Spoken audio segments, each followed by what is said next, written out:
ગુજરાતના ખેડૂતોને આજે જે સુરેન્દ્રનગરના સાયલા તાલુકાના સુદામડા ગામે જે મહાપંચાયતની અંદર ગેરમાર્ગે દોરવાની વાત હતી, આવનારા સમયની અંદર પરેશ ગોસ્વામી આ વાતને ઈશુદાન ગઢવી, ગોપાલ ઇટાલિયા સુધી પહોંચાડશે ખરા, વાતચીત કરશે ખરા કે આ મુદ્દાઓ મૂકવાના હતા, જે મુદ્દાઓ મૂકવાના હતા એ મૂક્યા નહીં, એની સિવાયના બીજા મુદ્દાઓ મૂક્યા? અરે પ્રદીપભાઈ, રજૂઆત ને હું તો ખખડાવીને કહેવાનું છે. રજૂઆત શું કામ? કોઈ ભલે આપણા બોર્ડ છે કે રજૂઆત કરવાની ભાઈ, અરે ખખડાવીને કરવાનું. બીજી વખત આ ભૂલ નહીં કરતા.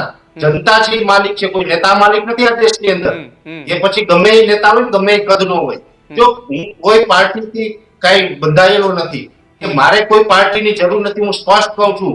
એ દુનિયાની કોઈ પાર્ટી હોય, હું દુનિયામાં કોઈ પણ જગ્યાએ ભારત દેશની અંદર આ લોકશાહીના પર્વની અંદર એક પણ પ્રકારની ચૂંટણી ભવિષ્યમાં લડવા માંગતો નથી. મારે કોઈ પાર્ટીની ટિકિટની જરૂર નથી.